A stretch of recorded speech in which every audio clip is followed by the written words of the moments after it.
Hey everyone, we're going to start with materials. I'm using gouache paint because I kind of felt like it was the in-between of acrylic and watercolor, and we're going to be using it in that way where the first half, when we're learning about composition, we're going to be treating our gouache almost similar to how we would treat watercolor paint out of the tube. But the second half, when we're recreating famous artworks, we're going to be focusing on how to use our gouache similar to how we would use acrylic paint. So the gouache paint that I use is Holbein. And for the first part of our course, we're only going to need 4 tubes of paint, and that is the blue, the orange, and I'm using cerulean blue and orange and black and white. Later on, you're going to need more colors, and I will make sure that I list the colors that I am using in the description below for which painting I am creating. I'm going to start now from the left to the right, and we have a ruler.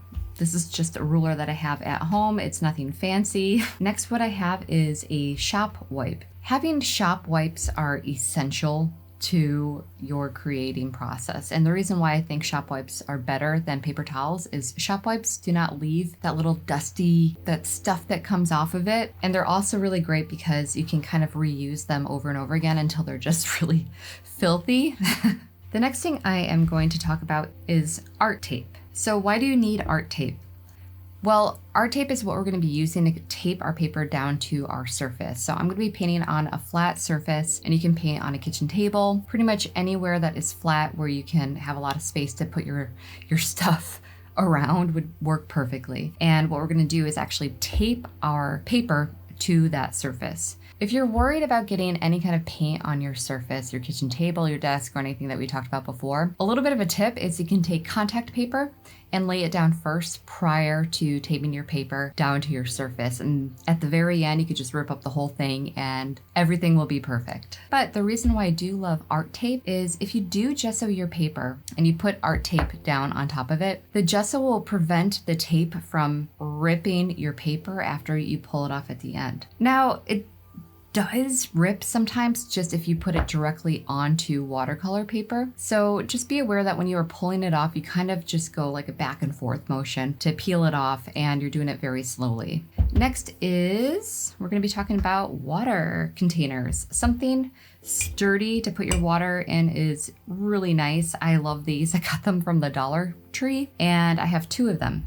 And the reason why you want 2 buckets or canisters of water is because when you're working with your watercolor paint, you're gonna kind of do a 2-step process where you clean your brush off in one, and then you do a second clean in the other one. This way you have a really dirty water, and then you have a not very dirty water. And when it's time to work on your paper again, then everything is gonna be more clean, more accurate in color, closer to what you want it to be. Next, I'm going to talk about gesso. So we're not going to need gesso for the entire project. We're only going to need it when we're treating our gouache similar to acrylic paint, and we're just going to be applying gesso to our paper. And I really like this gesso, but really any gesso that you have would be great. And you may not know what gesso is. So gesso is a primer. It's a sealant. It will protect your paper from any of your paint getting into your paper and bleeding and creating more of a watercolor effect. Okay, paintbrushes. So you may have paintbrushes at home already. These are the ones that I use for this project. So I have a couple of round brushes, and round brushes just come to a point like this.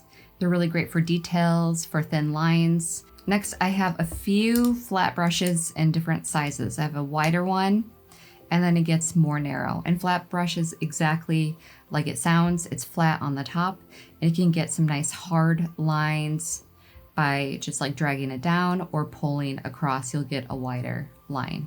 The last brush I have is a Filbert brush. It looks similar to a flat brush, except it's rounded on the top. That's really nice if you want to like pat anything, or if you don't want hard edges, or you want to get into round areas. It's really great to have.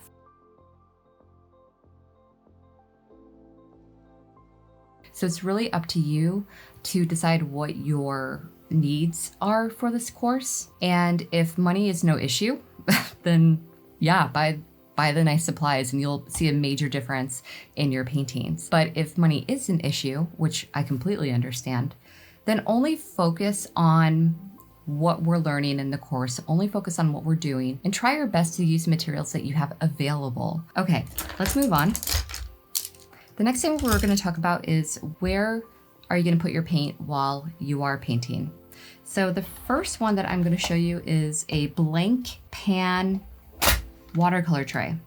And it's blank, meaning you can fill them up with any kind of watercolor paints that you want. These little grooves right here are going to prevent the paint from bleeding into one another. And it's just really nice. I like to have my main paint in these little like pans right here and take from them and then mix in the tray. This one I haven't used yet. It's not that I'm not going to, but I just don't need it at the time. It kind of helps create a seal in case you are wanting to reuse it again. I use a glass palette mainly for acrylic paints, oil paints. I used the glass palette mainly when we were doing the second portion of this course, which is recreating the masterpieces work. And the reason why I liked the glass palette is because I was treating the paint similar to how I would treat acrylic paint. And I would want to have it more thick, and I wanted to have like the space to mix my paints and see what I'm getting and do like small variations in color. How would you clean a glass palette? You need some sort of water. I have this spray bottle and I love it because it's a mister. So it gives you a pretty even mist on your glass palette. And then you would use a scraper similar to this. It's like a window scraper. So it just, you know, slides up. After you've misted your paint, you just quite literally scrape it off. After you clean your surface, I use a shop wipe to kind of just dry everything off. And then you're ready for the next use. Next, we're going to talk about paper. So this fills the entire screen, but I'm not using a fancy watercolor paper for this project. I have it. I have the really nice watercolor paper that costs a lot of money.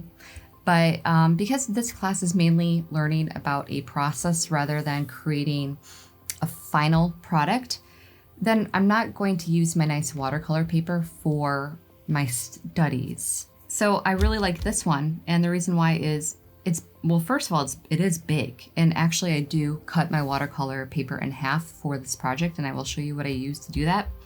But let's talk about cold press. It says cold press paper. Cold press watercolor paper has the groove, so when you feel the surface, there's almost like a bumpiness on top. Hot press means it's super smooth, and when I'm personally working on my final paintings and projects, or if I have to use watercolor paper, I prefer hot press because sometimes the grooves can leave a texture that is a little bit unpredictable. And hot press for me, because I love detail so much, I like being able to know exactly where my paint is going to go and know how it's going to react. But for this, cold press is perfect. It is 30 pages. So if you do cut this in half, you're getting 60 pages out of it. And I like this. This is just a paper cutter. Make sure that your paper cuts are super straight. It's not necessary to buy, but it is really nice to have. And I don't think that these are very expensive. It might be like $8 to $12. I'll have to check on that, and I'll make sure to link it in the materials list below. Yeah, so I think that is all of our materials. So I'm going to talk next about the paint that we're using and how to work with it a little bit.